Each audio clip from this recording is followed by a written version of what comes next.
시편 78편 1절부터 8절, 구약성경 858쪽입니다. 말씀 우리 각 가정에서 가족이 함께 읽도록 하겠습니다. 내 하나님이여, 내 율법을 들으며 내 입의 말에 귀를 기울이지어다. 내가 입을 열어 이 비유로 말하며 예로부터 감추어졌던 것을 드러내려 하니 이는 우리가 들어서 아는 바요, 우리의 조상들이 우리에게 전한 바라. 우리가 이를 그들의 자손에게 숨기지 아니하고 여호와의 영예와 그의 능력과 그의 행하신 기이한 사적을 후대에 전하리로다. 여호와께서 증거를 야고보에 세우시며 법도를 이스라엘에게 정하시고 우리 조상들에게 명하사 그들의 자손에게 알리라 하셨으니 이는 그들로 후대 곧 태어날 자손에게 이를 알게 하고 그들은 일어나 그들의 자손에게 일러서 그들로 그들의 소망을 하나님께 두며 하나님께서 행하신 일을 잊지 아니하고 오직 그의 계명을 지켜서 그들의 조상들 곧 완고하고 패역하여 그들의 마음이 정직하지 못하며 그 심령이 하나님께 충성하지 아니하는 세대와 같이 되지 아니하게 하려 하심이로다. 아멘. 모든 종교는 비슷한 점이 있습니다. 또한 다른 점이 있기도 합니다. 종교의 서로 다른 점 중 중요한 것 한 가지를 소개해 드리겠습니다. 지금 말씀드리는 것이 모든 종교의 다른 점은 아닙니다. 다른 점 중에 대표적인 다른 점 한 가지라고 생각하시면 되겠습니다. 유교는 윤리적입니다. 불교는 철학적입니다. 기독교는 역사적입니다. 이것은 세 종교의 가장 중요한 차이점 중 하나입니다.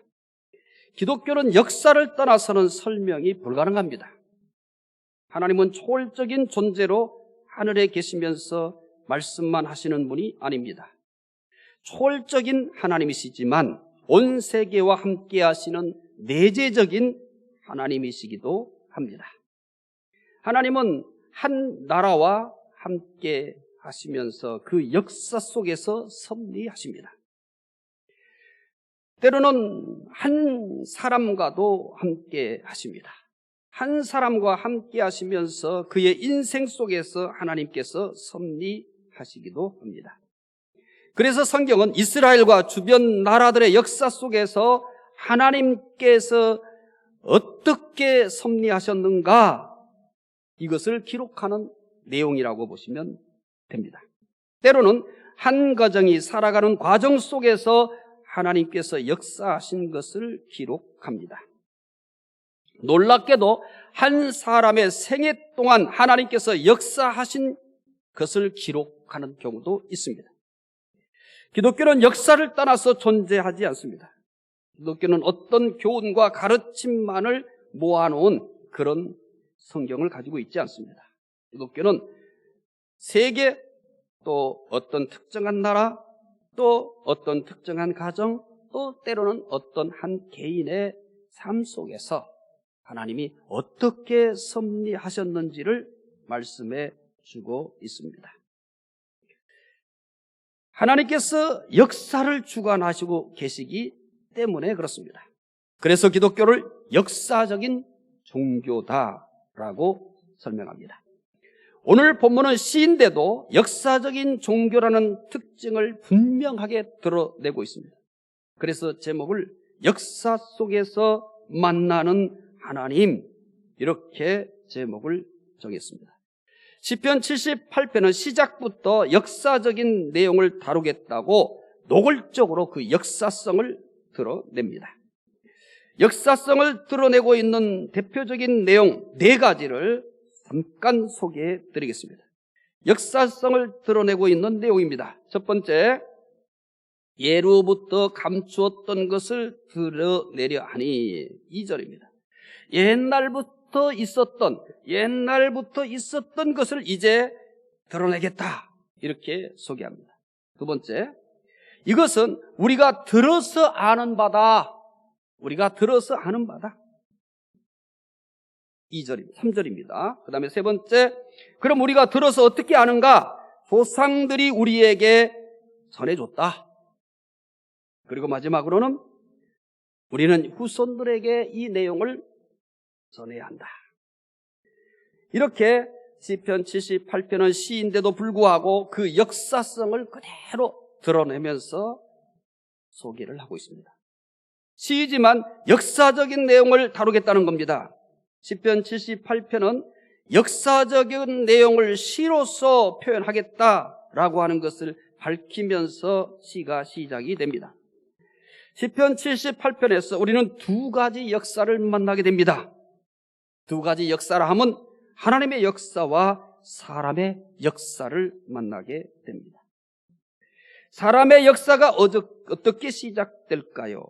이스라엘의 역사를 통해 사람의 역사가 어떻게 시작되는가를 우리는 보게 될 것입니다. 첫 번째는 이스라엘의 역사 속에서 하나님께서 하신 일을 살펴보려고 합니다. 시편 78편 1절부터 8절까지 함께 읽었습니다마는 오늘 설교는 마지막 절은 72절까지 전체 내용을 소개하겠습니다. 먼저 이스라엘 역사 속에서 하나님이 하신 일을 간추려서 소개해 드리겠습니다. 이스라엘 역사 속에서 하나님이 함께 하신 일입니다. 물론 오늘 시편 18편은 하나님께서 역사 속에서 하신 일 중에 일부를 소개하는 겁니다. 시편 78편은 하나님께서 이스라엘 역사 속에서 하신 모든 일들을 소개하는 게 아닙니다. 따라서 이스라엘 역사 속에서 하나님께 하신 일을 소개하지만 78편에서 소개하는 내용에 한정지어서 소개하려고 합니다. 첫 번째는 애굽 땅에서 기이한 일을 행하셨습니다. 12절 그렇게 소개합니다. 애굽에서 기이한 일을 행하셨다 하면 애굽에 10가지 재앙을 내려서 애굽에서 해방시키신 일을 얘기합니다. 두 번째 소개하는 것이 뭐냐면 바다를 갈라서 지나가게 하셨다. 13절 그렇게 얘기합니다. 그 다음에 세 번째는 구름기둥과 불기둥으로 인도하셨다. 그렇게 14절 얘기합니다.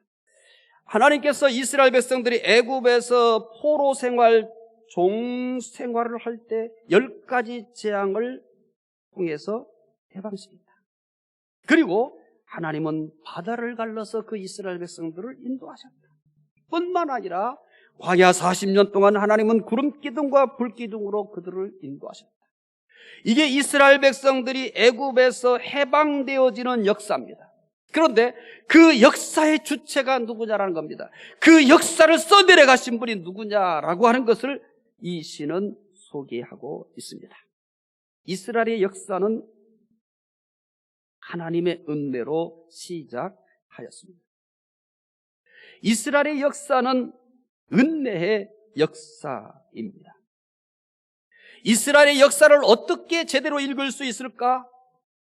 하나님의 은혜를 모르면 이스라엘의 역사를 읽어낼 수가 없습니다. 왜냐하면 이스라엘의 역사는 하나님의 은혜로 쓰여지기 시작했기 때문입니다. 이스라엘의 역사는 하나님의 은혜로 시작됐기 때문입니다.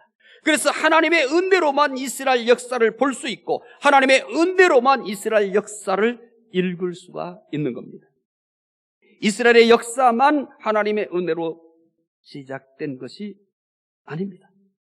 개인의 인생도 하나님의 은혜로 시작하였습니다. 아브라함의 시브린의 조상과 믿는 자들의 조상으로 살게 된 것은 하나님의 은혜로 시작되었습니다. 어느 날 하나님은 아브라함을 특정하여 부르셨습니다. 아브라함의 인생은 이때 완전히 변했습니다. 아브라함이 시브린들의 조상이요 믿음의 조상이 되었습니다. 아브라함의 인생은 하나님의 은혜로 시작하였습니다. 아브라함의 인생은 은혜의 인생인 것입니다. 아브라함이 시브린의 조상이 되고 믿음의 조상이 된 것은 아브라함 스스로를 설득할 만한 이유가 없습니다. 내가 어떻게 해서 시브린들의 조상이요 믿음의 조상이 되었는가? 라고 하는 것을 설명할 때 자기 자신에게서 자기 스스로를 설득할 수 있는 이유를 찾을 수가 없습니다.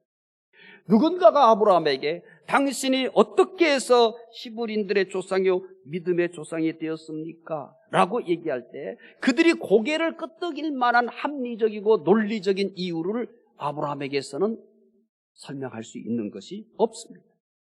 왜냐하면 하나님의 은혜로 시작된 인생이기 때문입니다. 은혜로만이 아브라함의 인생을 이해할 수 있고 은혜로만이 아브라함의 인생을 읽을 수가 있는 겁니다. 모세는 애굽 병사를 죽인 후 미드안에서 도망자로 살았습니다. 미드안에서 모세는 양을 치며 40년을 살았습니다. 하나님은 이런 모세를 호렙산에서 부르셨습니다. 모세의 인생은 이때 완전히 변했습니다. 이스라엘의 회방자가 되었습니다. 모세의 인생은 하나님의 은혜로 시작하였습니다. 모세의 인생은 은혜의 인생입니다. 모세가 자기 자신에 대해서도 내가 어떻게 해서 이스라엘의 해방자가 되었는가라고 할 때 자기 자신에게서는 자기 자신을 설득할 수 있는 이유가 없습니다. 다른 사람이 모세에게 당신은 어떻게 해서 이스라엘의 해방자가 되었습니까? 라고 물어도 그 사람들이 고개를 끄덕일 만한 이유를 모세는 자기 자신에게서 찾아서 이야기할 수가 없습니다. 하나님의 은혜, 이것이 전부이기 때문입니다. 모세의 인생을 이해하려고 하면 하나님의 은혜를 알아야 합니다. 하나님의 은혜로만 모세의 인생도 읽을 수가 있는 겁니다. 다윗이 양을 치는 목동이었습니다. 다윗을 주목하는 사람은 아무도 없었습니다. 사무엘이 사울을 이어서 왕으로 세우려고 할 때 그 이새의 집에 가서도 다윗은 눈에 띄지 않았습니다. 그냥 평범한 양치기였습니다. 하나님은 다윗을 부르셨습니다. 하나님의 부르심으로 목동에서 이스라엘 왕이 되었습니다. 다윗의 인생은 하나님의 은혜로 시작하였습니다. 다윗의 인생은 은혜의 인생인 것입니다. 다윗도 자기 스스로가 어떻게 해서 내가 왕이 되었을까라고 자기 자신을 설득할 만한 이유를 자기 자신에게서는 찾을 수가 없습니다. 다른 사람이 누군가가 당신은 어떻게 해서 왕이 되었어? 라고 이야기하더라도 그 사람을 설득할 만한 이유를 다윗 자신에게서는 찾아낼 수가 없습니다. 하나님의 은혜가 전부이기 때문입니다. 다윗의 인생도 하나님의 은혜로 새롭게 쓰여져 가기 시작했습니다. 따라서 다윗의 인생도 하나님의 은혜로 읽어야만이 읽혀질 수 있는 은혜의 인생인 것입니다. 하나님은 어느 날 우리를 부르셨습니다.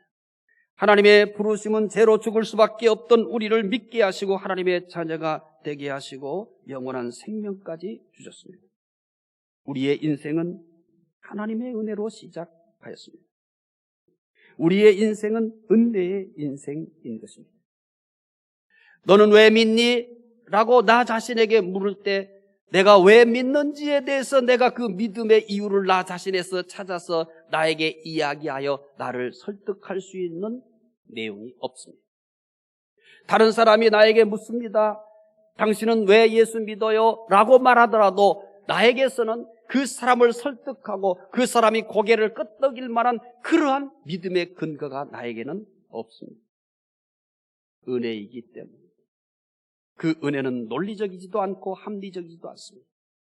나를 설득할 수 있는 은혜가 아니며 나를 설득할 수 있는 합리적인 것도 아닙니다. 누군가가 나에 대한 은혜를 물을 때 내가 그 사람을 설득할 수 있는 그런 합리적 은혜도 아니고 논리적 은혜도 아닙니다. 어떤 은혜인가? 절대적 은혜. 무조건적인 은혜입니다. 그래서 나는 이 하나님의 은혜를 논리적으로 설명할 수 없으며 합리적으로 설명할 수 없습니다. 이해할 수 없는 은혜입니다. 아브라함에게 내린 은혜도 왜 그랬을까? 거기에는 논리가 존재하지 않습니다. 합리적 이유도 없습니다. 하나님이 무조건적으로 아브라함에게 부어주신 은혜입니다. 절대적 은혜입니다. 모세에게 베풀어 주신 은혜도 그렇습니다. 왜 모세 그일까? 라고 묻는다면 아무도 합리적인 이유와 논리적인 이유를 그 모세에게서는 찾아내지 못합니다. 무조건적인 은혜며 절대적 은혜이기 때문입니다. 다윗에게 왜 그에게 은혜가 주어졌을까? 했을 때도 그에게서는 논리적이고 합리적인 설명을 할 수 있는 이유가 없습니다. 자기 자신을 설득할 수 있는 논리적이고 합리적인 이유가 없습니다. 다른 사람에게도 이해를 시킬 수 있는 합리적이고 논리적인 이유가 없습니다. 무조건적인 은혜며 절대적 은혜이기 때문입니다. 내가 왜 믿는지 때로는 내가 의혹을 가질 수도 있습니다. 내가 나를 설득할 수 있는 이유가 내 안에 존재하지 않기 때문입니다. 나에게는 아무런 이유가 없는데 그분이 어느 날 무조건적으로 은혜를 부어주셨기 때문입니다. 절대적으로 나에게 은혜를 부어주셨기 때문입니다. 그래서 나의 믿음과 나의 은혜를 논리적이고 합리적으로 나를 설득하려고 하는 노력은 의미가 없는 겁니다. 다른 사람에게 대해서 내 믿음과 내 은혜를 합리적이고 논리적으로 설득하려고 한다는 것은 부질없는 일입니다. 왜냐하면 그 은혜는 논리적으로 합리적으로 나에게 주어진 것이 아닙니다. 무조건적으로 이해할 수 없는 은혜며 그리고 절대적인 은혜입니다. 그래서 스스로도 믿으면서 내 믿음에 대해서 내가 이해할 수 없다는 생각이 들 때가 있습니다. 참 이상하다. 내가 왜 믿는가? 내가 왜 이런 은혜를 받았는가? 라고 하는 것에 대해서도 내가 내 자신에게 의혹을 가질 수도 있습니다. 지극히 정상입니다. 그분의 은혜는 나에게 이유가 있어서가 아니기 때문입니다. 이유는 다 100% 그분에게 있습니다. 그래서 그 은혜는 무조건적인 은혜며 절대적 은혜인 것입니다. 이스라엘의 역사는 은혜의 역사입니다. 그래서 은혜로 써내려가는 역사이기에 은혜로만은 그 역사를 읽을 수가 있는 것입니다. 내 인생의 역사도 은혜로 쓰여져 가있기 때문에 은혜로 봐야만이 내 인생도 읽어낼 수가 있는 겁니다. 하나님의 은혜에 대한 이스라엘의 자세는 어떨까요? 이제 이 시는 어디로 가냐면 이스라엘의 역사는 하나님의 은혜로 시작되어졌고 하나님의 은혜로 쓰여졌습니다. 그렇다면 이스라엘 백성들은 이런 은혜로 시작되어지고 이런 은혜로 쓰여진 그 역사에 대해서 이스라엘은 어떤 모습을 보여줬을까라고 시는 그렇게 전환돼 갑니다. 두 번째는 하나님의 은혜에 대한 이스라엘의 자세입니다. 하나님의 은혜에 대한 은혜의 역사에 대한 이스라엘의 자세는 시편 78편 여러 구절에 걸쳐서 나타납니다. 그리고 여러 단어와 그리고 여러 문장을 통해서 다양하게 표현됩니다. 그러나 목적은 어디에 있냐면 그들이 하나님의 은혜에 대해서 어떤 자세를 보였는지에 대해서 다른 단어를 선택하기도 하고 다른 문장을 다른 표현을 쓰기도 하지만 모두 다 어디로 초점이 맞춰져 있냐면 하나님의 은혜에 대한 이스라엘의 자세입니다. 은혜의 역사에 대한 이스라엘의 자세 9가지 간략하게 요약해서 소개해드리겠습니다. 첫 번째, 언약을 지키지 않았습니다. 10절입니다. 하나님은 우리에게 은혜를 주셨는데 그러면서 우리에게 언약을 주십니다. 그런데 이 언약은 뭐냐면 우리를 구속하기 위한 게 아닙니다. 우리를 억압하기 위한 게 아닙니다. 하나님이 우리에게 주신 은혜를 보존하고 이 은혜를 더 풍성하게 누리기 위한 언약입니다. 언약에 대한 잘못된 이해가 마치 우리를 거기에 구속하고 억압하기 위한 것이라고 생각한다면 언약에 대한 이해 부족입니다.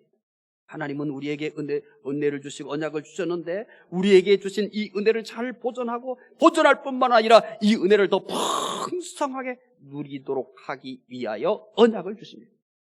두 번째는 율법을 거역하였습니다. 10절과 56절입니다. 이제 언약을 지키지 않았다는 것을 다른 표현을 써요. 그게 뭐냐면 율법을 거역했다. 세 번째는 하나님을 배반했다라고 17절 57절 얘기합니다. 언약을 지키지 아니하고 율법을 거역했다는 것을 이제 다르게 표현한 겁니다. 하나님을 배반했다. 네 번째는 하나님을 시험했다라고 합니다. 18절 41절 56절 역시 마찬가지입니다. 언약을 지키지 아니하고 율법을 거역하고 하나님을 배반한 것을 이래 다르게 표현한 거예요. 하나님을 시험했다.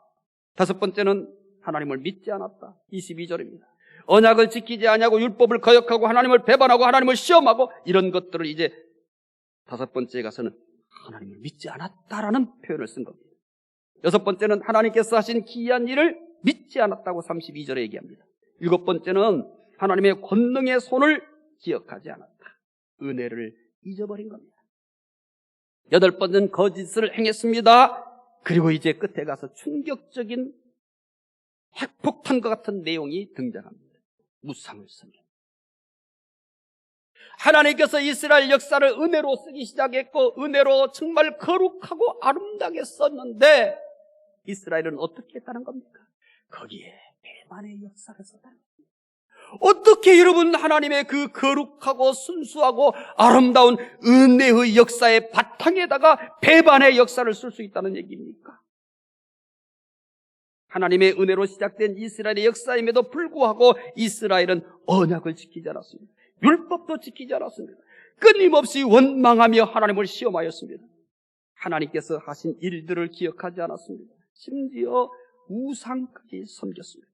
이스라엘은 하나님을 배반했습니다. 하나님의 은혜의 역사에 이스라엘은 배반의 역사를 남겼습니다. 이스라엘의 역사는 배반의 역사입니다. 이스라엘이란 나라만 배반의 역사가 아닙니다. 개인도 배반의 역사를 남겼습니다. 목동이었던 다윗은 하나님의 은혜로 이스라엘의 왕이 되었습니다. 그가 왕이 된 것은 하나님의 은혜로만이 됐습니다. 100% 그의 은혜로만 되었습니다. 이렇게 해서 하나님의 은혜로 다윗의 인생은 아름답고 거룩하게 쓰여지기 시작했습니다. 하나님의 은혜 아니면 상상할 수도 없습니다. 하나님의 은혜 아니면 다윗의 인생은 절대 설명할 수도 없고 이해할 수도 없습니다. 다윗의 인생에서 하나님의 은혜를 빼면 아무것도 남지 않습니다. 이런 다윗이 충신 우리야를 전쟁터에서 죽게 하고 그의 아내를 빼앗아갑니다. 다윗의 인생도 배반의 역사를 남겼습니다. 베드로는 평범한 어부였습니다. 하나님의 은혜로 사도가 되었습니다. 하나님의 은혜 외에는 도저히 설명할 길이 없습니다. 베드로가 어떻게 사도가 되었을까? 이렇게 물으면 우리는 그에게서 아무런 이유를 찾을 수가 없습니다. 우리는 오직 한 가지 답밖에는 얻어낼 수가 없습니다. 하나님의 은혜. 그 당시에 베드로보다 많이 배우고 주변 사람들로부터 인정받는 사람들이 허다하게 많았습니다. 그런데 어촌에서 물고기를 잡던 지극히 평범한 베드로를 사도로 부르셨습니다. 하나님의 은혜로만 가능한 일입니다. 하지만 이런 베드로가 예수님께서 잡히시자 3번씩이나 모른다고 부인하며 저주까지 했습니다. 베드로의 배반은 사람이 이렇게 배반할 수 있을까 싶을 정도로 충격을 주었습니다. 어떻게 하나님께서 그 거룩하시고 아름답고 그 순수함으로 베드로의 인생에 써가기 시작한 은혜의 역사에 배반의 역사를 남길 수가 있단 말입니까? 우리 역시 하나님의 은혜 아니고는 설명할 수 없는 인생입니다. 우리의 인생도 하나님의 은혜로 시작하였고 하나님의 은혜로 썼습니다. 우리의 인생은 하나님의 은혜로 거룩하고 아름답고 순수하게 써내려가기 시작했습니다. 하지만 이스라엘이나 다윗이나 베드로 못지않게 우리도 배반의 인생을 살아왔습니다. 대학만 들어가게 해주시면 참 믿겠다고 했는데 대학에 들어가서 더 믿음 생활 게을리합니다. 시험만 하면 헌신하겠다고 했는데 시험 후에는 바쁘고 피곤하다고 주님을 더 멀리합니다. 건강 주시면 예배 잘 드리겠다고 했는데 건강해지니까 여행하거나 운동만 합니다. 경제적으로 안정만 되면은 정말 주의 일을 하고 주님 잘 섬기겠다고 했는데 경제적으로 안정되니까 더 탐욕에 사로잡혀서 투기에 열광하고 있습니다. 그래서 우리는 찬송가 290장에서 우리는 주님을 늘 배반하나라고 찬송합니다. 한두 번이 아니라 늘 배반합니다. 우리의 인생에는 누구보다도 많은 배반의 흔적을 남기고 있습니다. 하나님께서 예수 그리스도를 우리 대신, 우리 죄 대신 십자가에 죽게 하시고 우리에게는 정말 말로 형언할 수 없는 거룩하고 아름다운 순수한 은혜의 역사를 써 내려가기 시작했는데 거기에 어떻게 우리는 배반의 역사를 쓸 수 있단 말입니까? 어떻게 거기에 우리는 배반의 흔적을 남길 수 있단 말입니까? 하나님의 은혜의 역사에 이스라엘은 배반의 역사를 썼습니다. 이스라엘의 배반의 역사에 대해서 하나님은 어떻게 하실까요? 이제 이 시는 3번째로 은혜를 배반한 이스라엘에 대한 하나님의 자세를 소개합니다. 하나님의 은혜를 배반으로 갚은 이스라엘에 대해서 하나님은 회초리를 들었습니다. 시편 78편 59절부터 62절입니다. 함께 읽겠습니다. 하나님이 들으시고 분내어 이스라엘을 크게 미워하사 사람 가운데 세우신 장막 곧 실로의 성막을 떠나시고 그가 그의 능력을 포로에게 넘겨주시며 그의 영광을 대적의 손에 붙이시고 그가 그의 소유 때문에 분내사 그의 백성을 칼에 넘기셨습니다. 하나님의 은혜를 배반한 이스라엘 역사 속에서 하나님은 하나님의 심판을 만나게 됩니다. 이스라엘 역사 속에서 만나는 하나님의 심판을 포괄적으로 설명한 다음과 같습니다. 이스라엘 반역의 역사에 대한 하나님의 심판입니다. 두 가지로 요약해서 소개합니다. 첫째는 하나님께서 성막에서 떠나셨습니다. 59절입니다. 두 번째는 이스라엘 백성들을 대적에게 넘겨주셨습니다. 62절입니다. 하나님의 심판 가운데 가장 슬픈 것은 하나님께서 성막과 성전을 떠나신 것입니다.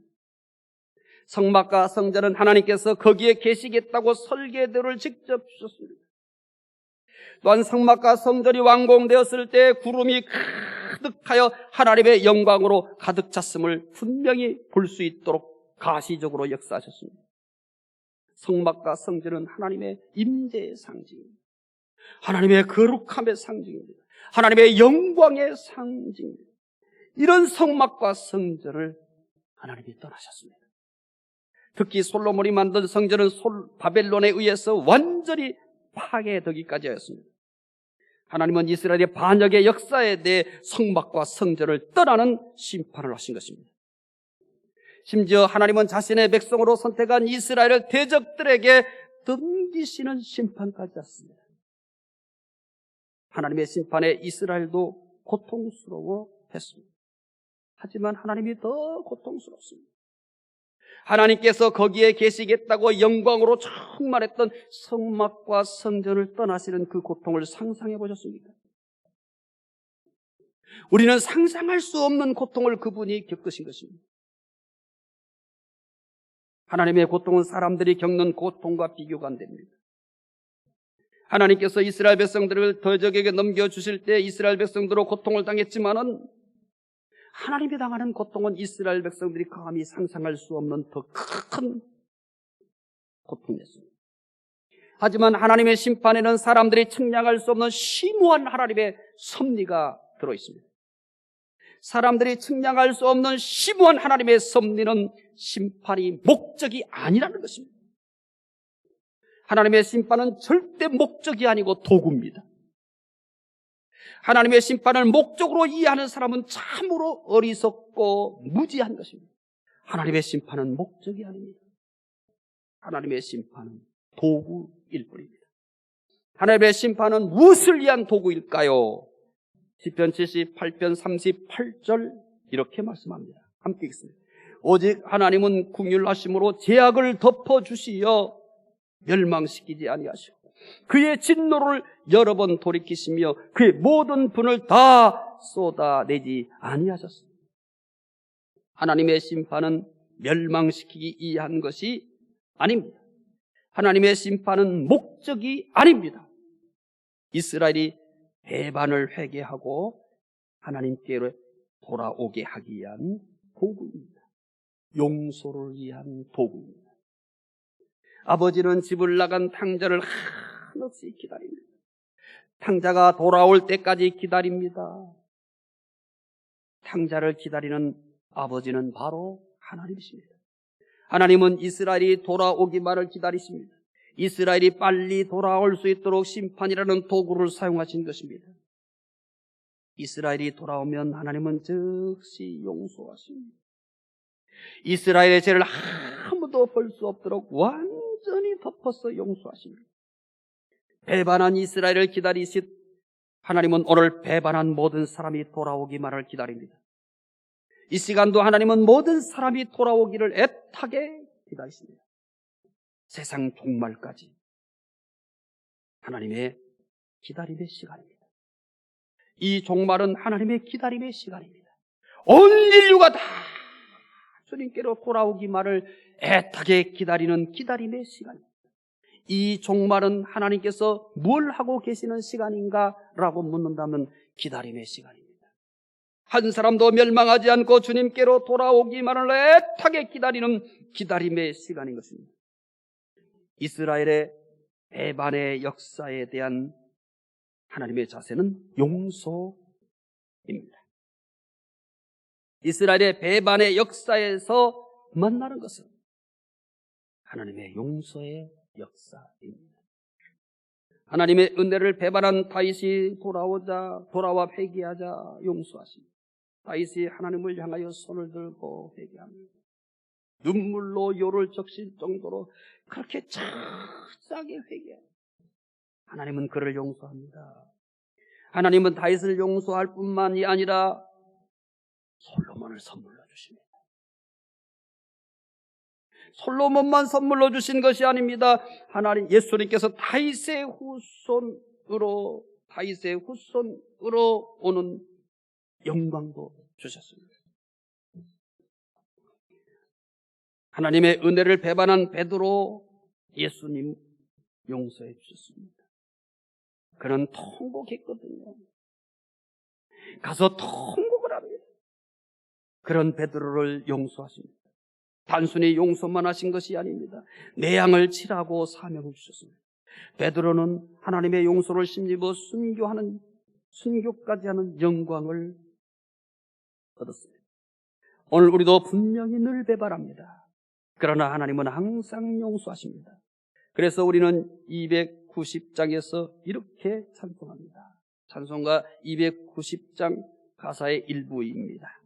우리는 주님을 늘 배반하나 내 주 예수 여전히 날 부르사 그 참되신 사랑을 베푸시나니 내 형제여 주님을 곧 따르라. 하나님의 역사는 용서의 역사입니다. 하나님은 역사 속에서 만날 수 있습니다. 그래서 오늘 말씀 제목이 역사 속에서 만나는 하나님이십니다. 세계의 역사 속에서 하나님을 만날 수 있습니다. 한 국가의 역사 속에서 하나님을 만날 수 있습니다. 한 가정의 역사 속에서 하나님을 만날 수 있습니다. 한 사람의 인생 속에서 하나님을 만날 수 있습니다. 하나님은 살아계시기 때문입니다. 하나님은 우리와 함께 하시기 때문입니다. 하나님은 역사 속에서 만날 수 있습니다.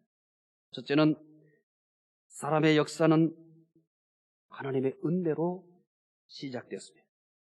모든 역사 속에는 하나님의 역사가 있습니다. 그래서 은혜로만 읽을 수 있습니다. 두 번째는 하나님의 역사 속에는 사람들의 배반이 있습니다. 모든 역사에는 사람들의 배반의 역사가 있습니다. 세 번째는 사람들의 배반에도 하나님은 용서하셨습니다. 모든 역사에는 하나님의 용서의 역사가 있습니다. 오늘 우리의 역사는 하나님의 은혜와 사람들의 배반과 하나님의 용서로 계속되고 있습니다. 우리는 역사 속에서 하나님의 은혜와 사람들의 배반과 하나님의 용서를 계속 만납니다. 결국 용서로 완성될 것입니다. 결국 용서로 모든 것이 아름답게 회복될 것입니다. 기도하겠습니다. 하나님 감사합니다.